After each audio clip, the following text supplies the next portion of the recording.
zone. We now have theories that must be made. Oh shit, my voice is becoming less and less. Anyway. Hello. It's time to try and make a sense of the boarding process. We gotta try making sense of what has happened in the past stream, which is... Well, we got a little bit of lore, I guess. I don't have music.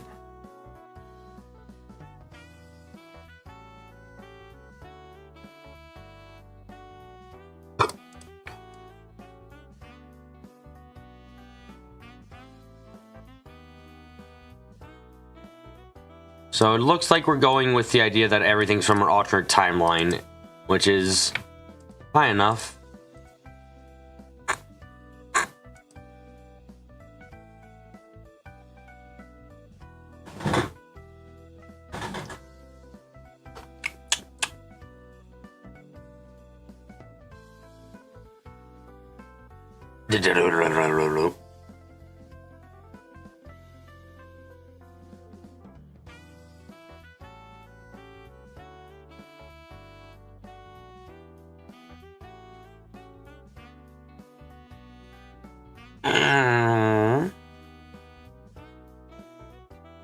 BB, a circle never ends. Circles are circles, and they do end. I am the end of the circle and the beginning of it too.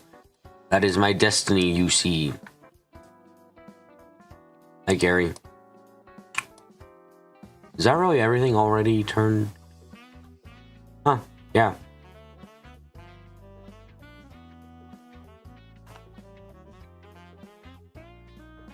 I'm only being the end of the circles, though. Anything else, I'm not part of a circle.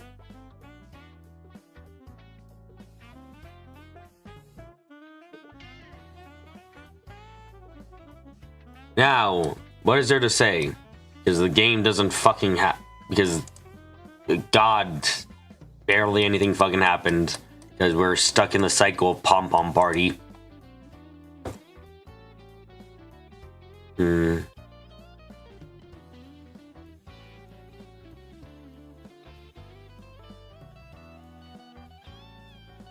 I mean, we got a little bit. Okay, so, like, everyone's from a different timeline that isn't supposed to be here.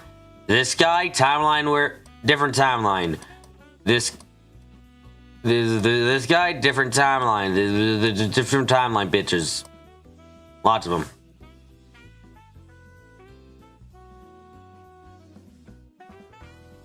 Alright, the Babel Tower got revealed. Was that really yesterday? Or the day before yesterday?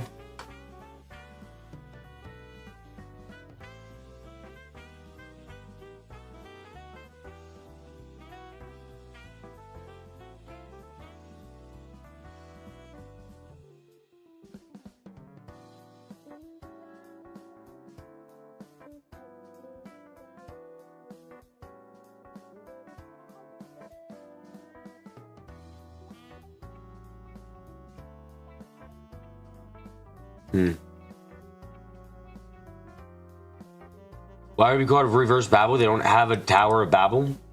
I mean, why wouldn't they? Okay, but like, the AI thing is obviously looking at different timelines.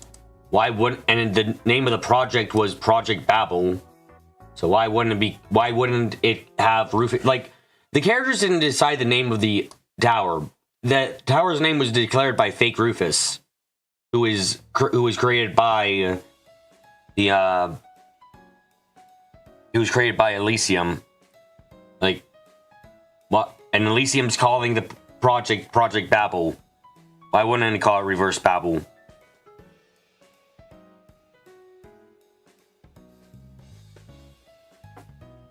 Oh, right, that part. The part where I somehow took that out of my mind completely. The fact that no one died, because... Seriously, why not just kill Bardass in that case? Like, I know it would be like, wow, they killed Bardass? Oh no. I'm sorry, he doesn't do fucking anything. Why should I, like, I would care more that he died because at least it'd be something for the story. Instead, it's It's kind of the equivalent of bombing a military target and then with like aggressive firepower in the real world and then being told, oh yeah, no one died. No one knew that. Like, it'd be like, what? Really?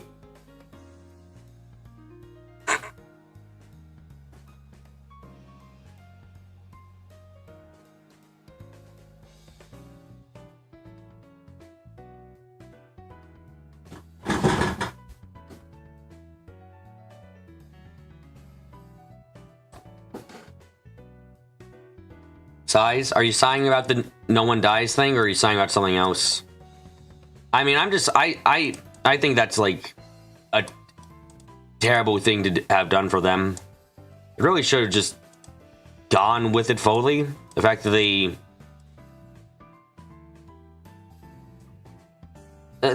just kind of seemed to become scared is crazy. Just talking about the no one dies thing, sort of. It's just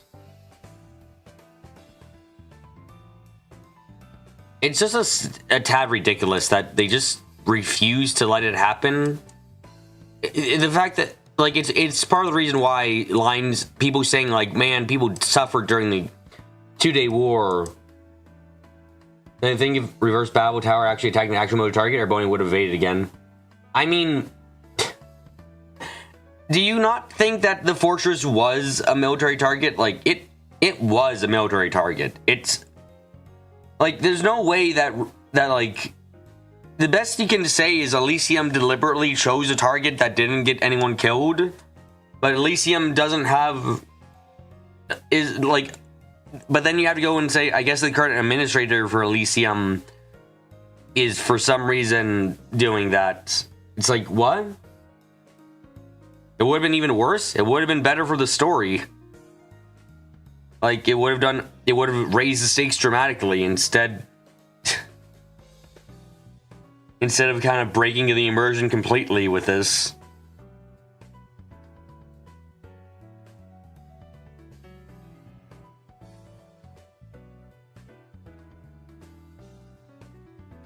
I mean, the thing is, Elysium can do every possibility, sure, but Elysium also isn't like, if we trust the game right now, Elysium doesn't have any actual, doesn't make any choices themselves. They listen to the directive given by the administrator, and presumably the administrator, like, I don't know who they are, admittedly, but I presume they don't have any reason to not kill people, you know?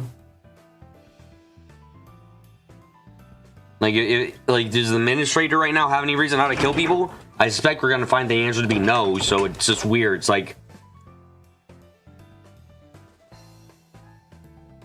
I mean, no matter, yeah, whoever's the administrator is right now probably isn't gonna choose a civilian target, just because if their goal is to subjugate the rest of Crossbow, there's not much point in targeting a civilian target. You want to target something with military value.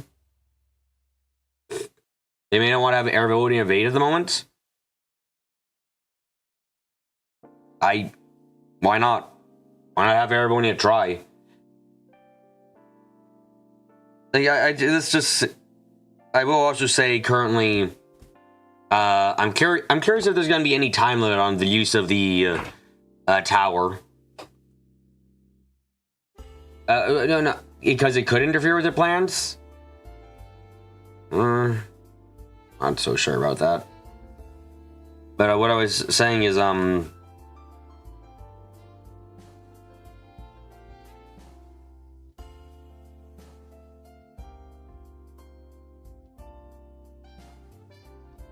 have an idea who the true mastermind is? It's probably the Grandmaster.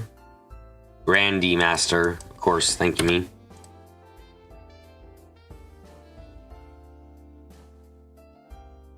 It's awesome. Elysium's not ready. I gotta stop myself in the middle. But what I was gonna say, Carrie, in relation to that, is that oh god, my neck. We don't know if the reverse tower actually, like, has any recharge time. Like, we know they've given a time limit right now, but we don't know right now if the reverse tower could just be like, I will now fire my tower 300 times in a row, destroying every target I wish. Like, we don't know if that's possible or not right now. If it is, terrifying. If it isn't, congrats. You guys might have a few days before the next firing. But probably not even a few days. Yeah, we don't, but we have to assume it has to gather energy from the Septium remains. Yeah, but again, we don't know right now how fast it goes. Could be it needs like a few hours to recharge after firing. Could be like it needs only a couple minutes. Don't know for certain right now.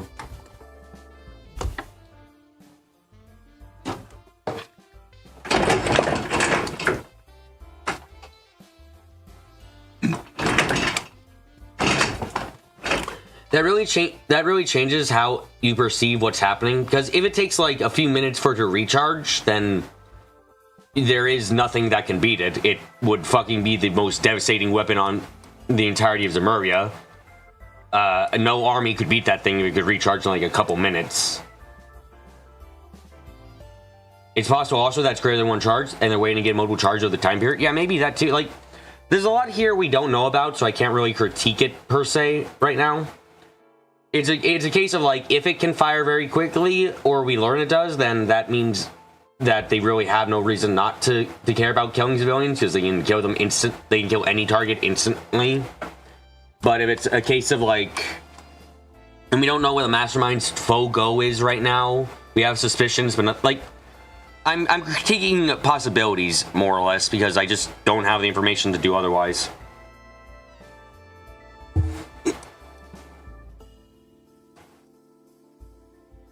Okay. So the biggest question I've got is Elysium pulling data from different timelines, or Sumine inputting information from different timelines. I always thought the Grandmaster's ultimate goal is to create a group of people who can stop whatever's coming, not necessarily in this game, but at the end of the series. I've been thinking for a while that the Grandmaster, so I'm hard on the theory that the Grandmaster is some version of Aidios. Be them an avatar left by Aidios that's gained sentience or something of the sort. Because there's clearly a desire to collect at least things with the same powers or similar level of power as the Septarions. So it makes me think like, okay, probably once, I presume if you had all the Septarions together, you probably have the powers similar to what Aidios had. Maybe not exactly, but probably similar, right?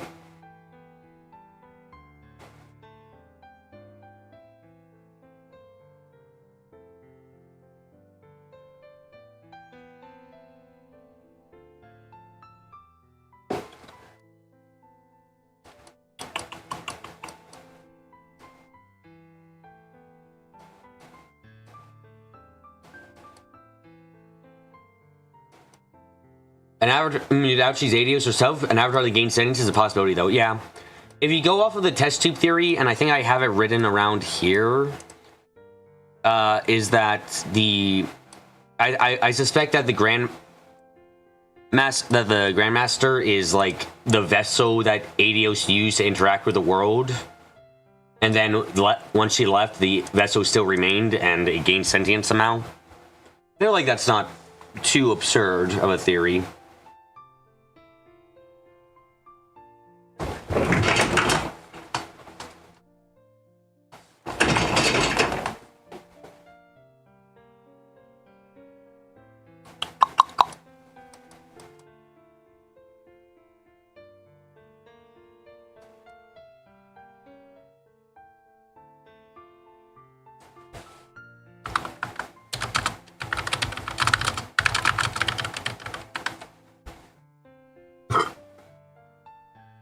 It's possible, then you have to ask why Aidios left.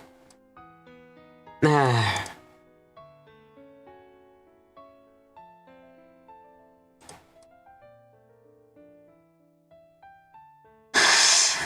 definitely complicated.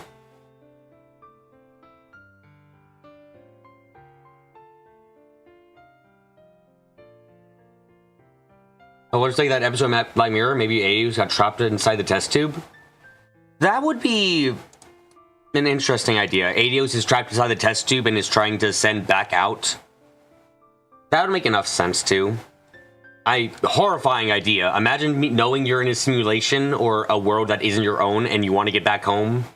And it's just like, I don't care about these people. There's like 12 billion of them out there. And they're not the same as me. They're not as worthwhile as me. I need to get out of here. Like, horrifying.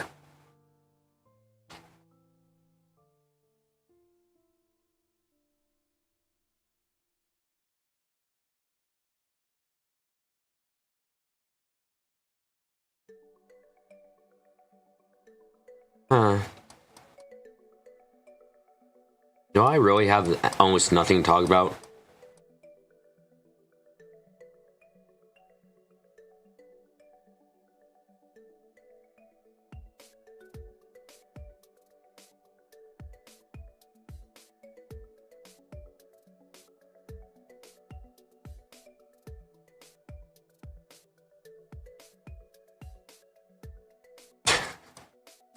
This is the problem when you end up having certain things happen. God, when you have this entire portion of the game that nothing's happening, it does cause me some minor major issues.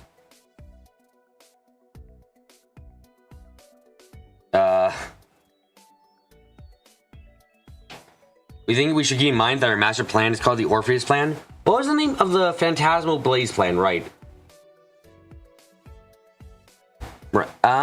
Was there? Did we know what the stage 1 plan was called? I think she mentioned it possibly, but I don't remember.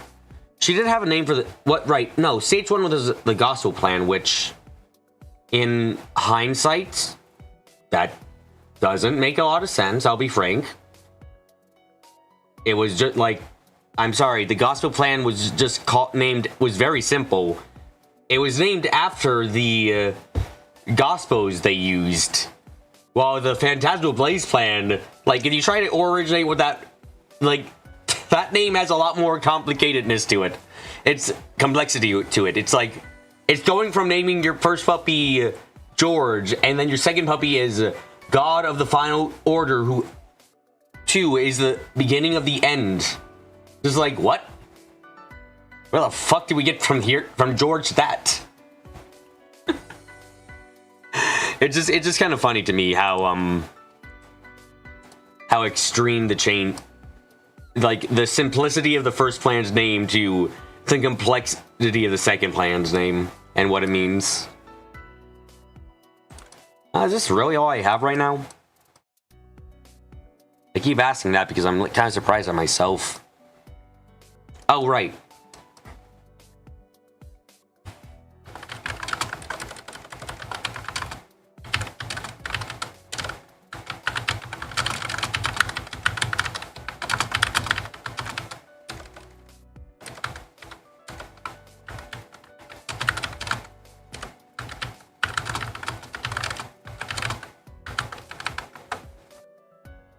What did she call the next phase in Code Steel 4? I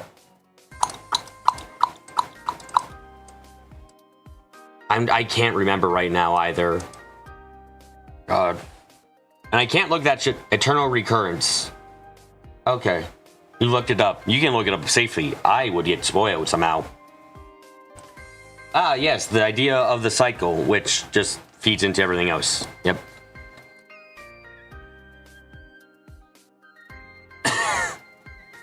You know, it wasn't intentional, but I love the fact that Ishmael Green just ended up on the middle of the board again. That's funny.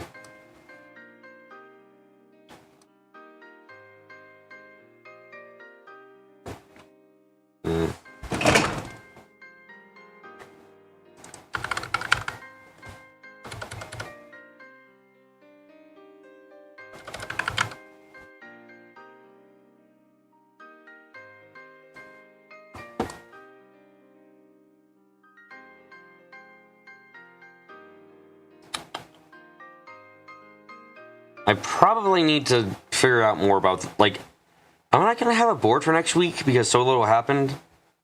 Seeming possible. The gospel plan used the Wiseman to reveal the Oriel and retrieve it.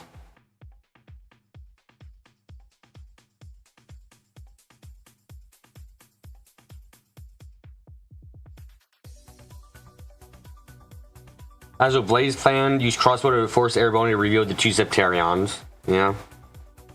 And I'm gonna say there, I think it's less crossbow and, well, crossbow and the Empire. Because remember, the Phantasmal Blaze plan didn't end. Remember, the Phantasmal Blaze plan didn't end until Code Steel 4 was over. So it was a plan that involved both the crossbow and the Empire. I think it was like if I remember correctly, it was put like the crossbow was the power that turned on the blaze in Ereboni or something, was like the metaphor they used.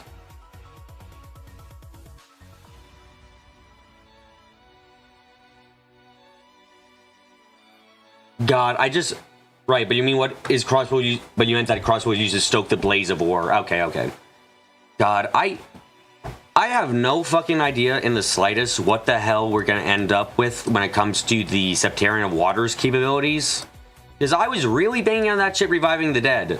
And then fucking the Fire and Earth Seventh come in, Septarions come in saying, hey, we can actually do that if we work together, dumbass. And it's like, okay, what the fuck is water gonna do then? What? You've taken away the most obvious thing for water to do. Is it gonna be some esoteric shit like fucking Mirage, where it just goes, yes, now is the power of the Septarion of Water.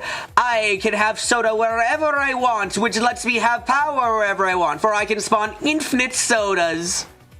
Like, is that what's it's gonna be like? You really cannot predict this shit. You really can't predict what the fuck a Septarion is gonna do. Do you fear the Divine Knights or the Septarion of Earth, you think? Nah, the Divine Knights are coming from the Septarion of Steel. Now, remember, Ishmelga was the result of the clash between the Septarion of Earth and Septarion on Fire, creating the Septarion of Steel. And the Divine Knights are remnants of that clash, which means they're remnants of the Septarion of Steel. Very easy to get confused about, because... Do I even need to point to the board to show you this shit can be confusing?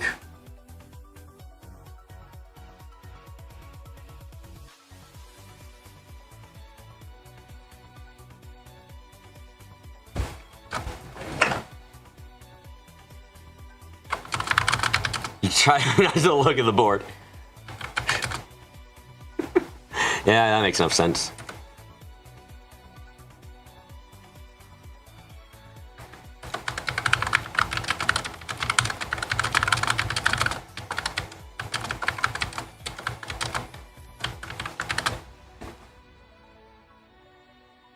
But yeah, my current theory is mostly on the Mastermind is a different version of the Grandmaster.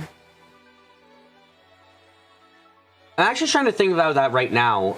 Like, if the Grandmaster... In the ending of Code Steel 4, where Reen goes and says, my people need me, and leaves his people, is like... I wonder if that... And considering the Grandmaster seems to have directly interfered to create the good ending... It makes me wonder, like, if the Grandmaster didn't want what happened with Reen. And you know what? No, that makes a lot of sense. Because, like, if Reen leaves, he takes the Septarion of Steel with him. Like, that's the biggest issue, right? If Reen leaves the reality, it's like, oh, well, fuck, there goes the Septarion of Steel. It's gone. Shit. We wanted to partially at least remain in this world. Fuck. Goddamn.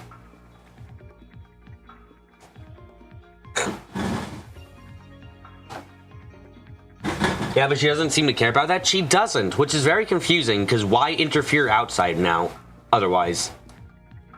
The Divine Knights are outside the universe now, remember? Yeah, no, it's just the weird part of, like, what about the bad ending with Ishmelga Reen does she not want to happen? Because that was her voice during the timey-wimey bullshit cutscene. So it seems clear that she didn't want Reen to go off for some reason. It's very odd. And it doesn't... Like, something about the two scenarios... Like, what... Other than Reen being dead, what is the difference? Is there any difference other than Reen being alive between those two endings? Like, in the world of Zemuria... is anything different between those two universes other than Reen is gone? And so, well, okay, I guess technically it'd be Reen, Millium, and Crow are gone in one universe, and they are existing in another universe. And that's, I think, all the changes that would happen.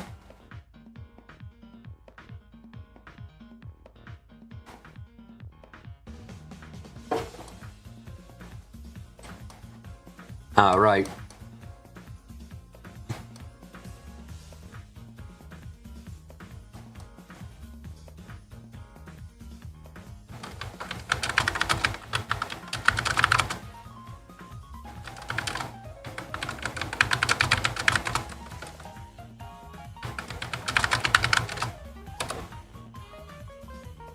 Well, is this Smelga Reen what would have happened if he didn't off himself? Or is that what would have happened if he did try? I mean, I'll be honest, I never got from the ending of Code Steel 4's bad end that what Reen did was kill himself. Because Reen didn't kill himself in that ending either. He left reality, didn't he? In the bad ending, he didn't kill himself. He just was like, he left that reality completely so that he couldn't hurt them ever again.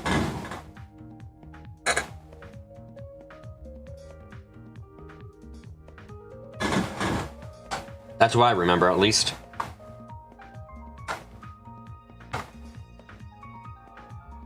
You thought he blew up Ordine and Valimar? No, well, I mean, I can pull it up, I guess. Hold on a second. Let me just, The night exploded? I'm just gonna look it up. Incognito Google, for the sake of keeping my search history. Trails of Code Steel 4, bad ending.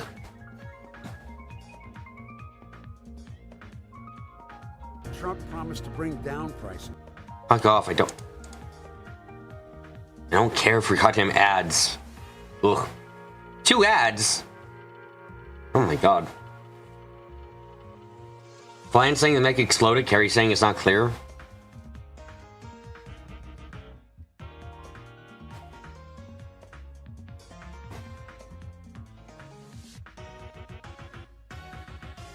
Okay. Let's see. Oh, right. I did just remembered something I have to add to the board. Here we go. Actually, I can look at my screenshots. Who said that Ozzy was a good fellow? I need to fucking punch him.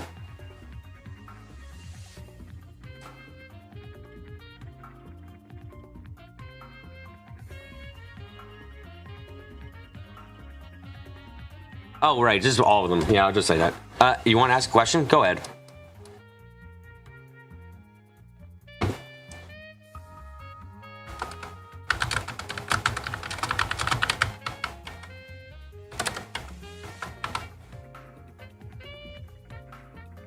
Why is there a small blue square next to Rufus? That stands for the entirety of Crossbell.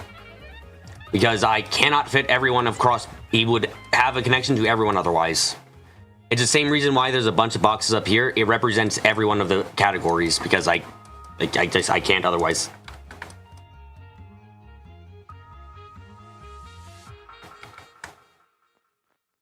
Let's just put that down for a couple of you because where is Rufus? Yeah, there we go. Okay.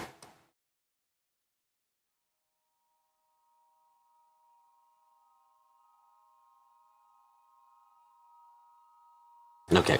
Then go back to looking at the cutscene because I wanted to double check.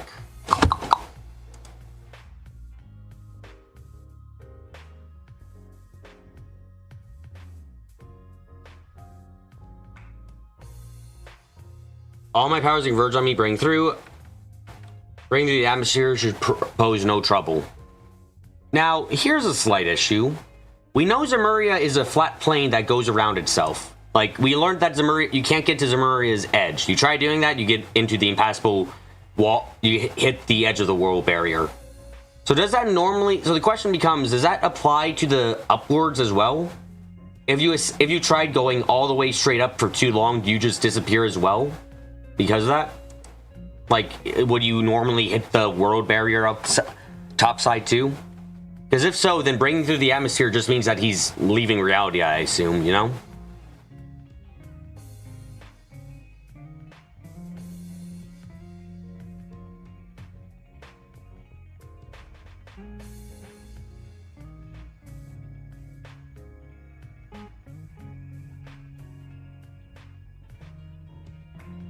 Well, remember, Emma says you can't buy beyond it now that you disappear.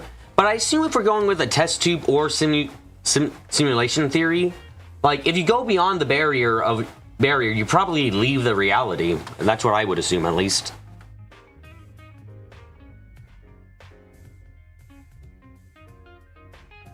Okay, they're going higher and higher. Yep. Giant light, explosion of light.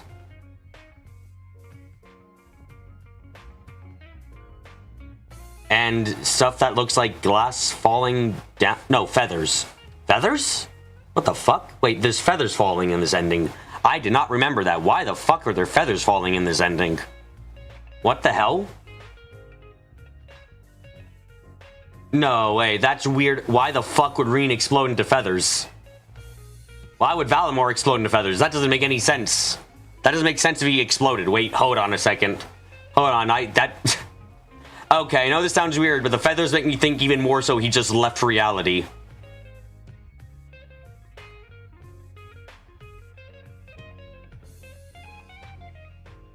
Symbolism, the idea. Okay, I'm gonna be, I guess, generous to the game. Not sure if this is generous or not generous, but I'm going to assume that that's because that like actually is him leaving reality then, because they just show a bright light and like maybe that's an explosion, maybe, but it's unclear enough that I think he left reality.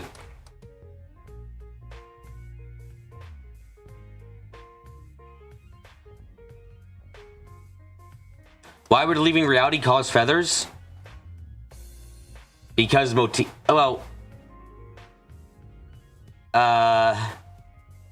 because Adios? Yeah, that's a good explanation for everything. Yep, totally. Not a cop-out. Maybe it was blood and they just didn't want to show it. Yes, Falcon was like, we want to make it a blood explosion on everyone of Reed's blood from the explosion of killing himself. ESRB? No, no, not allowed. Stop.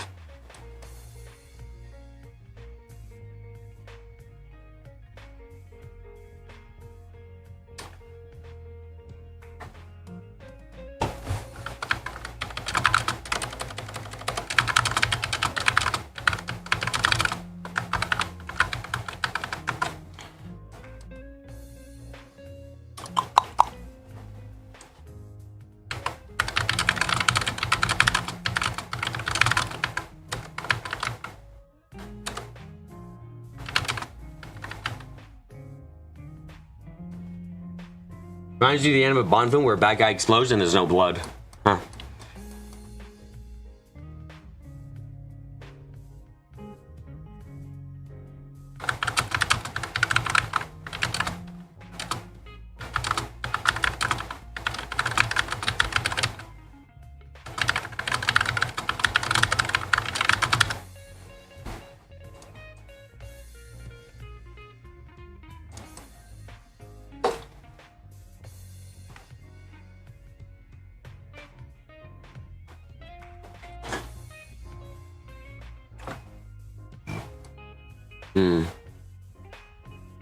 Okay. Let me pull up Moonless Morn, since that's still something we should do. I still got reading to do, you know? Where is my mouse? Why is my mouse gone? There's my mouse.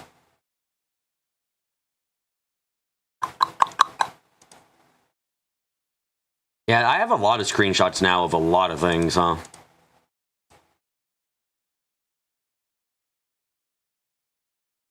You want to see what an end stage Numenico board would look like? Probably kill myself worthy.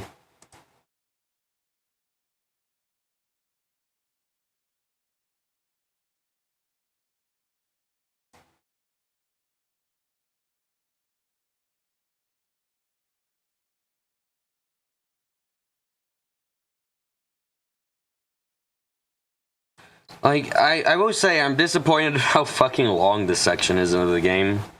I know it's partially my fault, but even outside of that, there's so much you want to do. The game wants you to do, rather. Like, good God.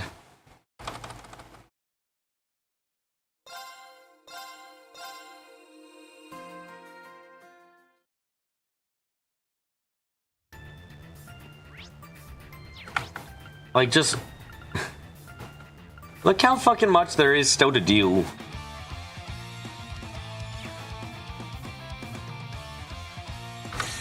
Let's just go into the corridor. Not Pom Pom. I got sad. Pom Pom was sad, made me sad. Depressive time for Pom Pom. Okay.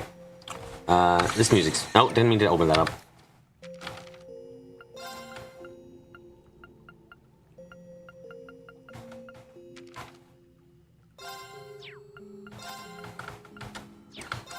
Man, some of these enemies were fucking ridiculous, huh? Oh, right, that happened. Oh, I'm happy not to remember that.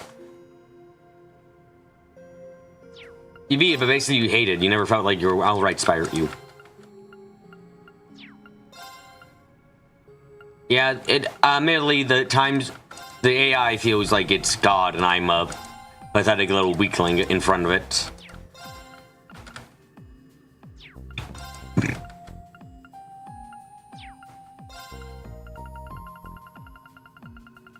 How is there still so much to scan from that stuff? It makes me feel crazy how much there's left to scan.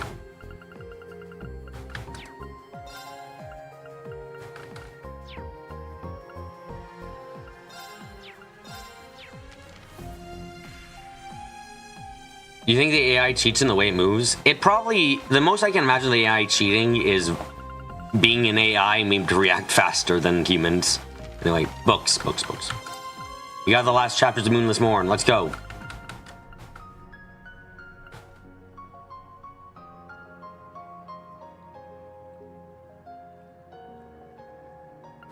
Yeah, okay, here we go. The last two chapters, 15, 16, and 17. Okay.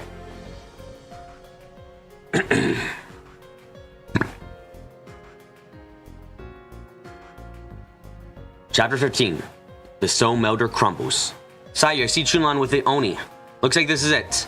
This would be the place where the Woodland Wanderers and the Matagi would end their fight against the man who terrorized them. Keeping watch outside the dead-end cave they holed up in, Dao could see their companion and sworn enemy approaching at a rapid pace. It was over for him to report to Sayu. Though he stopped bleeding, the wound in Sayu was painful enough to render him immobile. I see that now. Great. Why the fuck can't you see the book? What? Game, capture any full screen application. What? Do it. Oh, fuck, right. The board is ahead. No, I forgot the board is on top. Hold on a second. Let me just, there we go.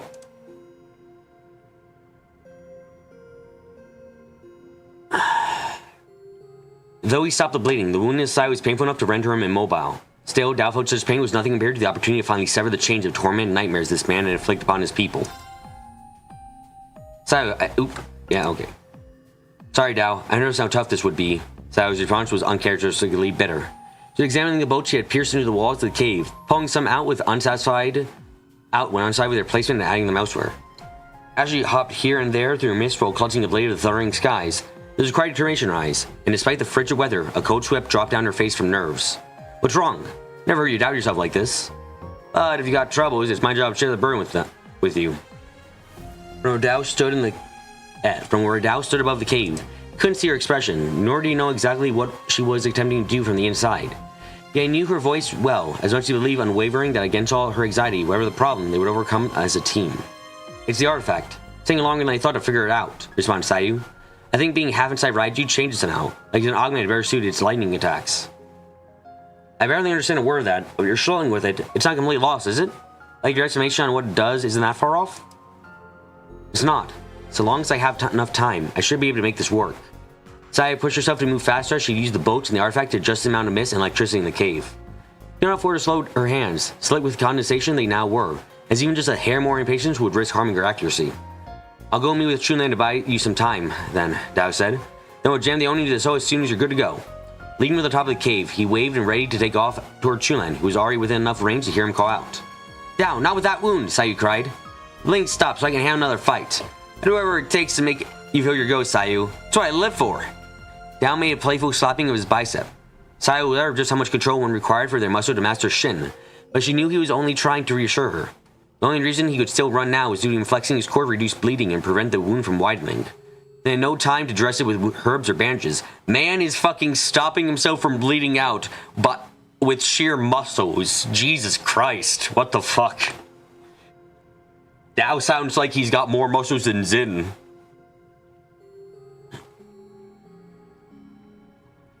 Plus, I have Chulan with me. Your plan will work, so no more doubting, just do what you gotta do to see this through. Chulan and the Oni had noticed Dao by this point, causing him to accelerate the burn of his body to enter the fray sooner. No matter how Sayu protested, he was going to fight. Darn it, Dao! Push your body to keep up with all your crap you put it through. He was right, of course. Though she groaned with worry and irritation, she had to trust her own thinking and focus on her end of the plan. But Ken had always been there to protect her. She knew well she could leave her safety to him. Are you sure you're okay to move around? Chulan shouted Dao, alarm apparent in his voice. Right back at you. Whether we're good or not, we gotta keep throwing down. Chulan understood that meant to Sayu still needed more time, that Dao's arrival was proof enough. After glancing over to the fog-filled cave, the Mataki knew what he needed to do. Ah, a little mouse, Oni said flatly, eyes now void of any emotion. Good, I'll kill you too. I'll crush everything. Everything! His tattoos reflected his bloodlust and raged through a reddish-black shade as they posed from his skin. Well, aren't we looking extra demonic, Dao quipped. About time you start embracing that name we gave you. It's completely lost it, Chulan said. There's no telling what he's going to do, so watch yourself. Doesn't that mean he'll just fall for traps even easier? I sure hope so. As the Oni formed a massive stone blade over his arm, neither tell if the roar elicited came from his voice or the burst of color from his tattoos produced an audible shudder from the very air. The blade was a third of his arm and perforated the skin, its jagged, uneven surface seeming to shriek with the wind upon every wild swing. An instant after the two young men threw themselves to the side to avoid being struck, a large tree behind them seemed to explode as though it was hit by lightning. Sorry, my eyeballs hurt. Give me a second.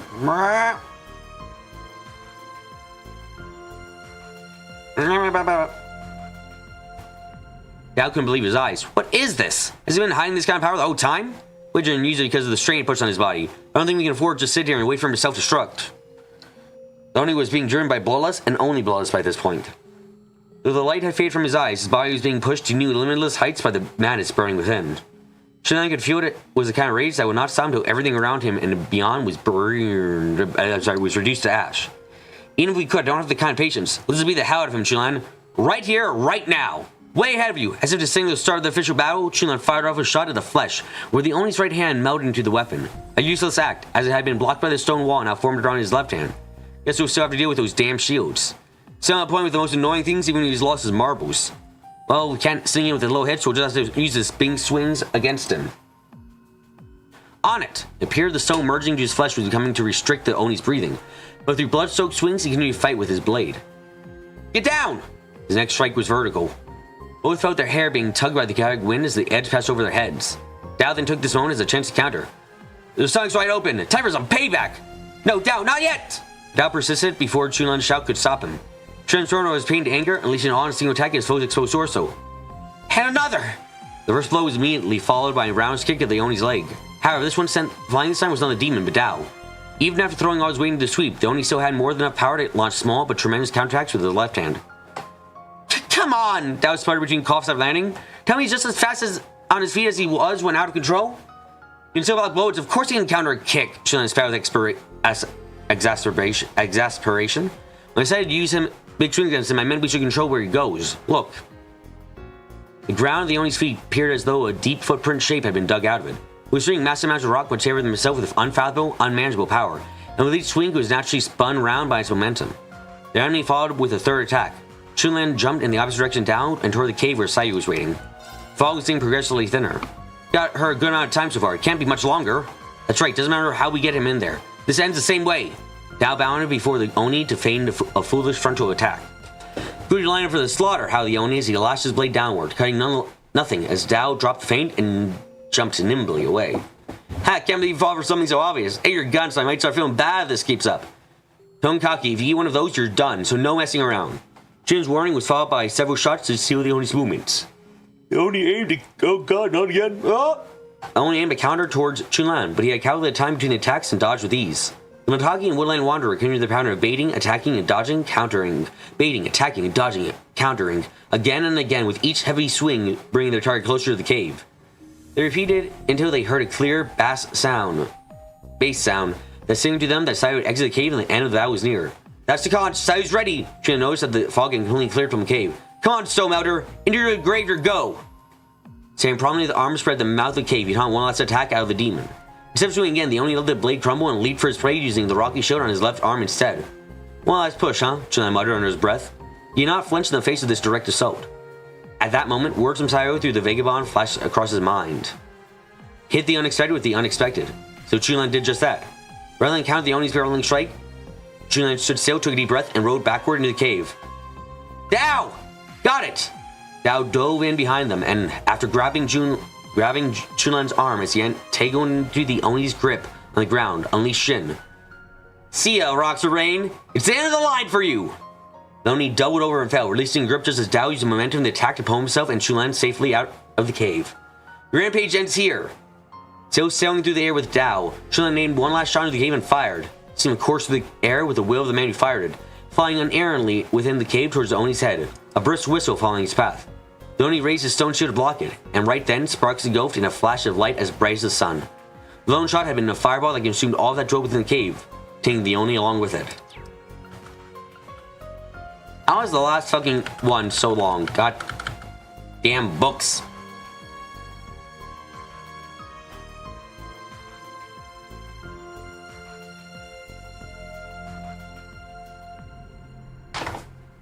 Yeah. Oh, that is pain in my arms. What the fuck? Chapter 16. Cling to what is precious. Another cursed fate had been severed. After the flames erupted and the explosion continued unceasingly, the brittle rocks of the cave collapsed, forever seeing the demon within. Yow! Dao ragged with surprise coupled with pain as his back was slammed against the snowy ground. Rolling out of the cave, he went with even greater surprise. He knew their plan would be enough to bring down the inside of the cave, but his outer shell was crumbled as well, carving a new base in the landscape. Without his loss, the loose and unnaturally broken stone started sliding away, taking much of the slope with it. Was it meant to do all of that? This full-on cave-in must have been the Oni, Chun-Li replied. He could block an explosion with every direction with his power, probably messed with as many of the rocks inside as he could before his death. Instead of pulling out rocks from his surroundings to make shields to make things worse from it this time. Makes sense, but no way did he cause that huge an explosion.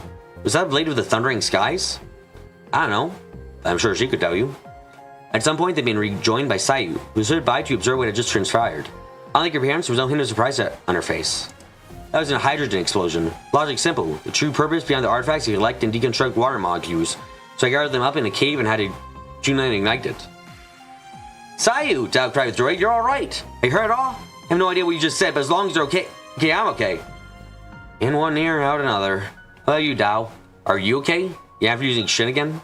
Dao reacted with a grimace as though the question reminded him that he was indeed severely injured. All around him, the snow was dyed a deep red. Dao! Damn. Guess the wound opened up. Can't believe I screwed up this bad. It's okay, I think. Oh god, we're yawning again. Stop! The wound's only opened a little bit, but that doesn't mean that you're good to move around just yet. Lay back for me. Yeah, sorry, but thanks. Saya procured some herbs and bandages from her pouch. Chun-Li wanted to help, but as he tried to sit up, he was overcome with a wave of exhaustion and numbness in his legs and fell right back down. Not you, Chun-Lan. I'm fine, he reassured Sayu. I think all the adrenaline from fighting is just finally catching up to me. I'm nowhere near as bad off as Dao. After inspecting Chun-Lan's wounds, Sayu seemed to believe he was telling the truth, and she quickly returned to patching up Dao. Still, her worries were getting the better of her, and she would glance in his direction now and again between her work. I really am fine. Just let me rest for a bit, he said, voiced weak with an overwhelming drowsiness. You don't have any medicine to perk me up. I will just sleep for a bit. It's not like I'll die or... Chun-Li trailed off. As vision dimmed, he could have sworn he could see two people he recognized behind Sayu as the sunlight peeked from over her shoulder. The snow beneath him, cold as it went to be, felt more akin to a warm bed as he drifted off to sleep. A few hours later, Chun-Li was awake and leaning with Sayu in the shade of a tree as they watched the sun continue to rise. Chun-Li and Sao sitting in a tree. K-I-S-S-I-N-G. Oh, I'm having a good time. Though they weren't looking at one another as they spoke, gaining the same sky and peace gave them a deeper sense of connection than doing so ever would. I wish I could have learned what the Oni's deal was, Sayu mused. I still have a whole lot of questions. Wish I could tell you, Chun-Li responded. I will say that towards the end I did feel kind of sorry for him. Felt like something was pushing him to a point where there was no turning back even if he wanted to. You thought so too? Well, I suppose it's all a moot point now. We attacked and we defend ourselves. That was all. Dao slept soundly near a pile of straw the two managed to put together. According to Sayu, the worst was over and he would recover. At the same time, they both looked over to the collapsed cave along the slope. There was no sign of movement. Mount Whitecrown had his natural silence returned to it at last. You can finally get why you can walk your path without hesitation, Shulan said. Do you? No way that will help you along your own path? Yeah, I think it will. Shulan had dreamed briefly that he reunited with his father. They exchanged no words, but the dream was a simple one, unclouded by indiscernible emotions. The father told him that he was proud of him, that he would not move on to find his next goal in life. And after ruffling his son's hair much as he did so often while still living, he disappeared. It was enough to remind Shulan why he was always so bound by everything his father told him. I always wanted to have my life.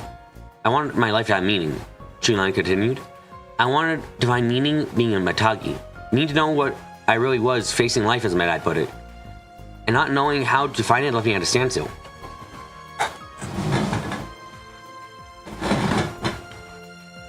But after meeting you and just giving everything into senior goal complete, I think you get better what he meant. Meaning is something you search for, justifying the moment. Something you find when you look back at what's been done. If I can think back on the life I've faced and see what it meant to something, that it meant something to me, I've already fulfilled our beliefs as Matagi.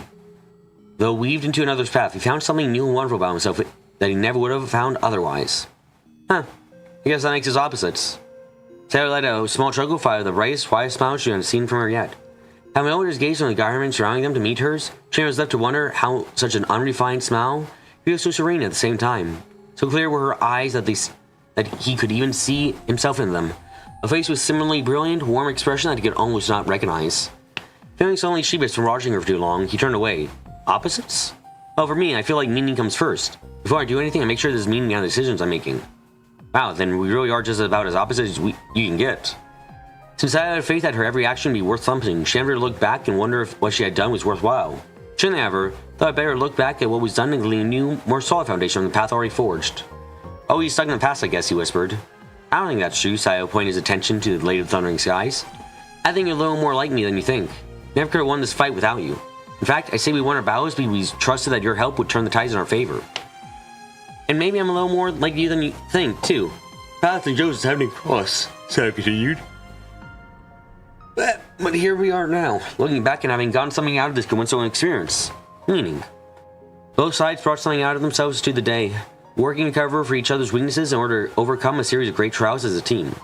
Despite their short time together, they knew that they had managed to achieve no small accomplishment. So it sounds to me like you were able to find what you were looking for. Kind of, Shulan did have an answer, but he felt it was one among many possible answers to be discovered.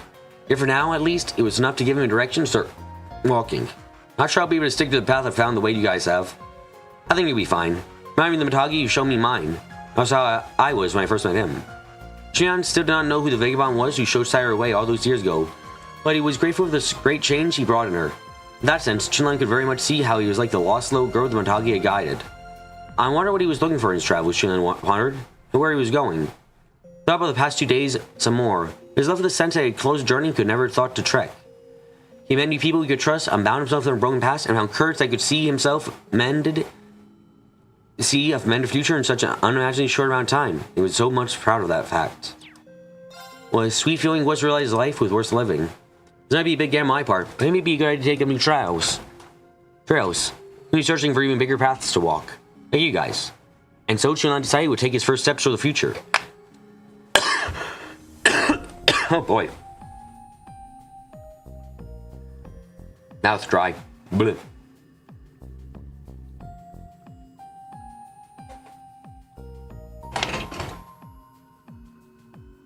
So this is Joshua's first reincarnation. God damn, okay. And Estelle's reincarnation too. Wait, hold on, we just read fucking Trails in the Sky. God damn it, oh no. Oh well, I liked it. There's no firm road to guide him, but he trusted with uncertainty that the beaten path walked would looking trail when he turned back around to admire it.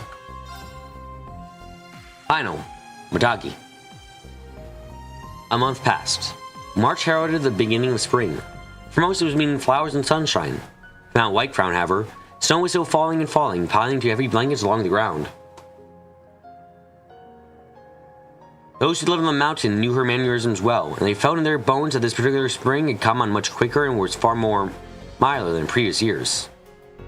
You don't like them? I will say personally, for me, for Sweet and Nadia, they don't really measure up to their book counterparts, and I blame that mostly on the formatting. Like, books let you, as let you establish a character's thoughts a lot more easily.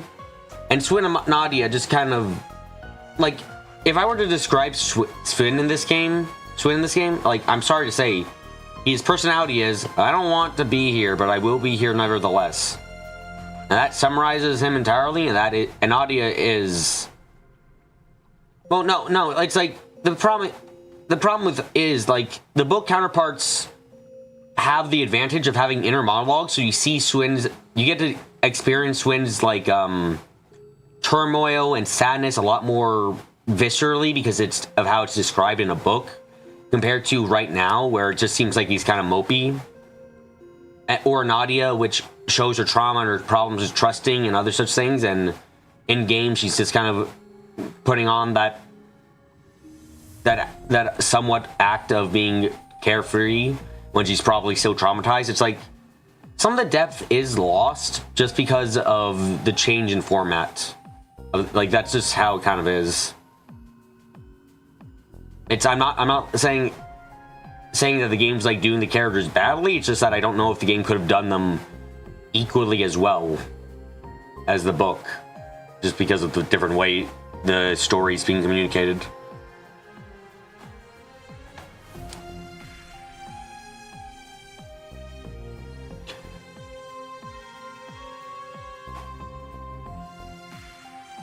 You said someone may comment and you don't know if it's true that Nadia acts this way to hide what a monster she thinks she is.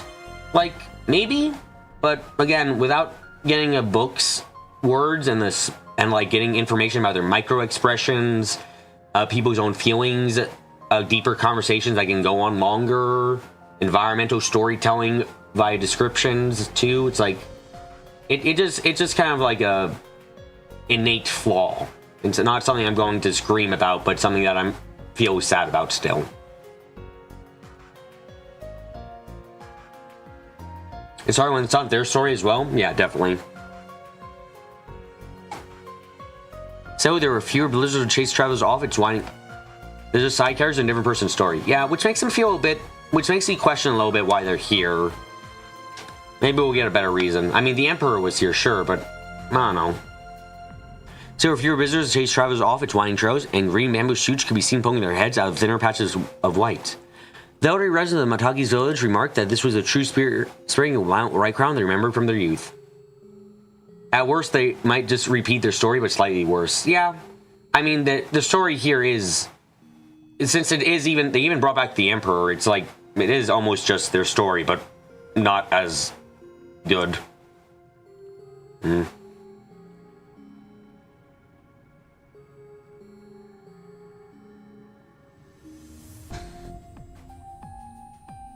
Julian thrust a sturdy stick through his bag of his belongings and stepped out the door of his home. He walked down a path leading to the village, thinking about the way of the path, how small it was, came with so many new discoveries.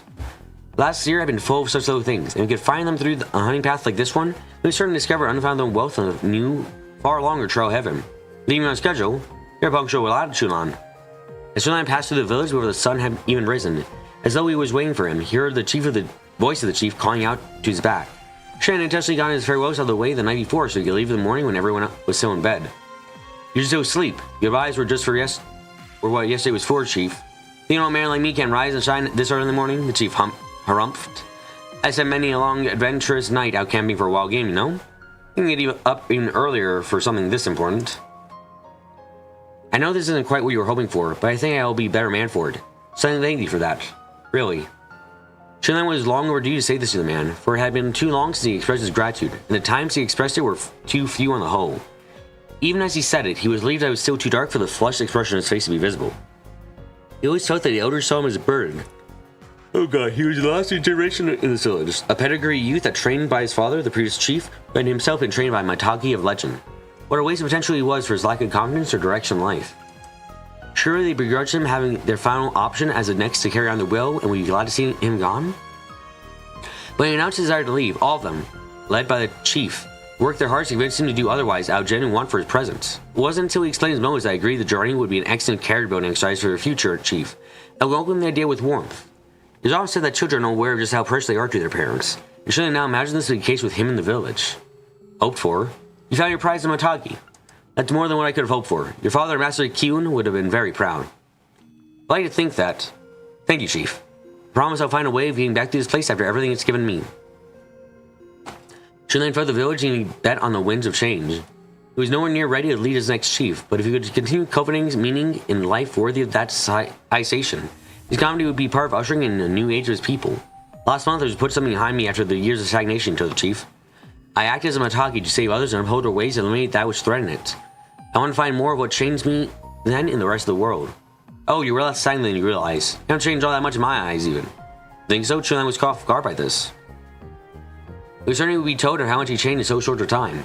To him, his horizon expanded far beyond anything he had known before, transforming him into someone organizable from the man he was. You've never been able to ignore someone in need. All you did last month was just that. I said it's perfectly in line with how you've always been. It was true. This very instinctive habit that had been the catalyst for him to meet the young girl and start his whole journey. If there was, in fact, a connection between his image of others and his constant struggle to find meaning in his meager existence, perhaps that he really had changed very little. Did we go back a bit? Do you think when she threatened that guy, that's the real Nadia, the one who we see most of the time as an act? The thing is, I think if it's an act, I think it's an act she wants to become. I think Nadia, more than anything else, would love to just be a kid again. I think that would be Nadia's greatest desire, is to just be a kid, having ice cream with Swin, going on carnival rides, stuff like that. Like, that's what she wants to be. Just like Swin wants to be a regular person in the end of the day. I'm quite sure if Ouroboros was like, I offer you nothing except to stay out of trouble and you'll make sure you live a nice, simple life that never gets too chaotic. And he might say after making sure Nadia is included in that, sure. Like, that's the kind of person, that's the kind of dream Swin has as well.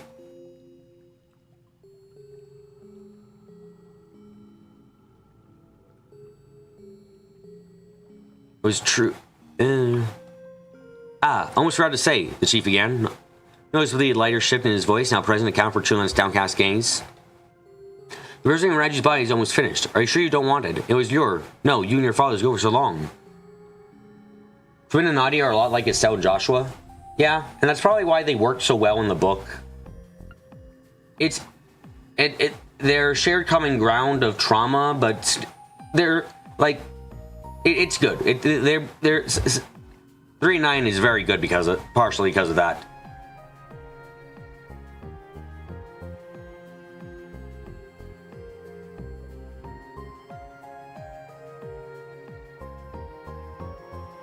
To claim it. Oh, that.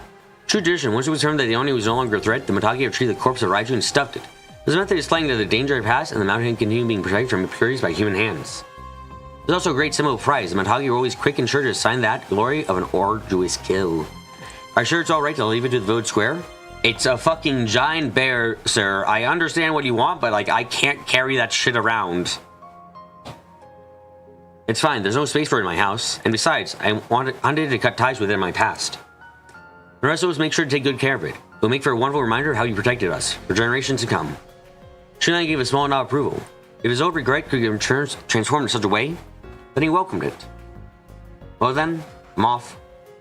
Now with no such heaviness to weigh him down, his greatest worry was how much meaning he could absorb in the great wide world to make his own. Would he find anything at all? Would he meet his newfound companions who changed so much of him again? Would they see how much he had grown after he had come to learn? Casting these bubbling thoughts of anxiety aside, Chunlan turned away and departed. Even if any obstacle or trial rose from his new path, he possessed the means to overcome them. After all, he was a Matagi. He faced whatever life had to throw at him. You take care, Chunlan. We'll be waiting for your return, the chief said to himself, standing watching till he could see the young man's back no more. Once he was out of view, he turned his gaze to the rug beside him of Kiun Alkis, pulled out a gourd of sake from his robe and sprinkled some of it over the monument before resting his back against it. I don't even remember this, Kiun. The son of your disciple just left saying the same things you did. The smile on the chief's face is different from the one of support he had shown Chunlan. It's not a youthful grin, but closer to a nostalgic grin often worn in his youth as he thought back to his younger years. Instead, the Solkana was one big mountain. Though we were merely at one of its summits, and to discover what truly was to be facing life, we need to discover all it had to give us. I don't claim it's such a grand ideals, but then, call me a simple man, playing content watching over our little home as it is right now. The rug sparkled as it bathed in the light of the morning. Son, took down Raiju, even a demon. The way he is now, I think you'll more than understand what you meant by the end of the journey. Chunlan had seen off Sayu and Dao 2 days after the Oni's defeat. As soon as their wounds were healed, they felt it was their duty to rejoin their people, let them know that the threat that long plagued them was no more, and make their way to their shrine. He found strange just how much he learned about them when he reflected back on that brief 2-day period of recovery. There they had been, forced to uncover one another's combative strengths and weaknesses out of necessity, placing a deep trust in one another that would ordinarily take years to develop. And then they were there. And then they were. The storm that brought them together having passed. It was upon this respite that both sides realized they hardly knew who the other was at all. They then gathered around the table as friends, seeing each other their ways in detail. From there, Chunlan learned much about the Woodland Wanderers beyond what he saw in that book, and Sayu and Dao listened with gripping interest about the many traditions of Matagi around them. These conversations sparked his desire to depart. There were reasons Sayu walked her path, something behind her unshakable faith that her every action along that path had meaning, and it stemmed from the vagabond Matagi and the book he gave her. Through its lengthy contents, Sayu grew increasingly curious about how her people fit into the puzzle around them, wondering if she could unveil a new meaning to their ways by discovering more personal purpose through them. Chunlan hoped for much the same. He could discover more about himself through the path he was choosing to walk. Would he too be able to return home a more complete person who had experiences to use? The goal was not to do away with their old traditions, but to find new ways to celebrate them by creating better selves. The two swore they would meet once again, not just as friends, but as sides to keep inspiring one another to new heights. Chunlan dearly hoped that by the time their paths crossed, he would be the kind of person who could expand Sayu's word that much more, bringing another dimension to her ever-growing journey. The world was a very big place.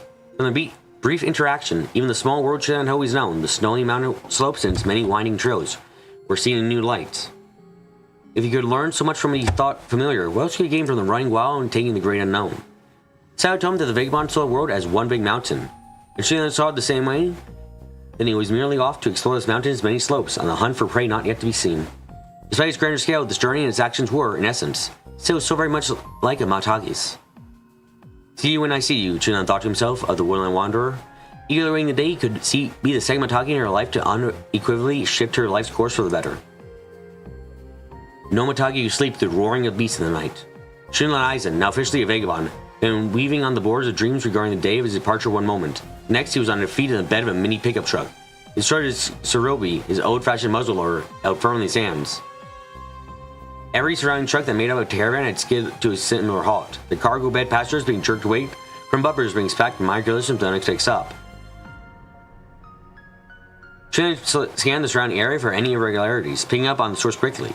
A sloth of undivided bears surrounding the truck leading the caravan. Willow Hasty then leaped from the bed of the truck and rushed forward to assist them. He could have sat in the sides and waited for the danger to pass while admiring the tiny peak and Mount White crown so visible in the far-off distance. That simply was not who he was. His ignorant habit of driving headfirst and helping others persisted even beyond the home he left behind. Once something he thought as a patronizing or unnecessary, he now felt separated in from the experience it could gift him in retrospect.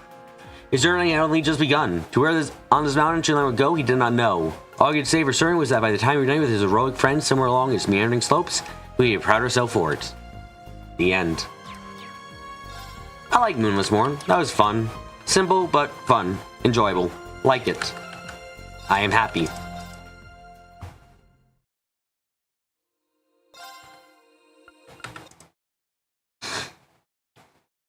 And now, that's a shorter stream than usual, but, you know, not much for the board right now. So, anyway. Thank you all for coming to today's lesson. Well, I hope you had a good time.